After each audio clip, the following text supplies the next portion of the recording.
అందరికీ నమస్తే అండి. తెలంగాణ రాష్ట్రంలో ప్రతి కుటుంబానికి ఫ్యామిలీ డిజిటల్ కార్డు ఇవ్వాలని రాష్ట్ర ప్రభుత్వం యోచిస్తుంది.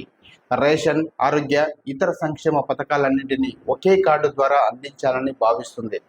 ఈ అంశంపై వైద్య ఆరోగ్య శాఖ, పౌర సరఫరాల శాఖ అధికారులతో ముఖ్యమంత్రి రేవంత్ రెడ్డి తన నివాసంలో సోమవారం సమీక్ష సమావేశాన్ని నిర్వహించడం జరిగింది.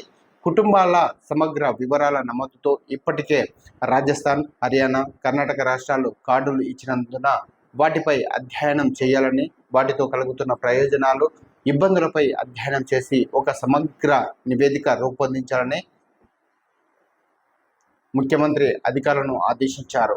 తెలంగాణ వ్యాప్తంగా ప్రతి శాసనసభ నియోజకవర్గం పరిధిలో ఒక పట్టణ, ఒక గ్రామీణ ప్రాంతాన్ని ఎంపిక చేసుకొని పైలట్ ప్రాజెక్టుకు కింద ఈ ఫ్యామిలీ డిజిటల్ కార్డులకు సంబంధించి కార్యాచరణ ప్రారంభించాలని ముఖ్యమంత్రి సూచించారు.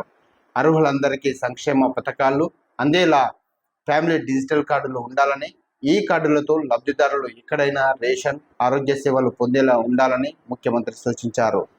ఈ సేవలకు ఉపయోగపడుతుందని ముఖ్యమంత్రి అభిప్రాయపడ్డారు.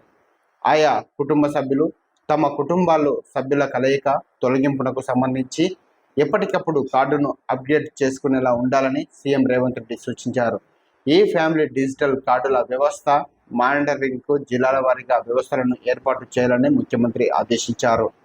ఈ సమావేశంలో రాష్ట్ర మంత్రులు ఉత్తమ్ కుమార్ రెడ్డి, దామోదర రాజనరసింహ, రాష్ట్ర ప్రభుత్వ ప్రధాన కార్యదర్శి శాంతికుమారి, ముఖ్యమంత్రి ప్రత్యేక కార్యదర్శి అజిత్ రెడ్డి, ముఖ్యమంత్రి కార్యదర్శులు చంద్రశేఖర్ రెడ్డి, సంగీత, సత్యనారాయణ, పౌర సరఫరాల శాఖ కమిషనర్ డిఎస్ చౌహాన్, ఆరోగ్య శాఖ కార్యదర్శి క్రిస్టియానా జడ్ చంగ్తు తదితరులు పాల్గొన్నారు.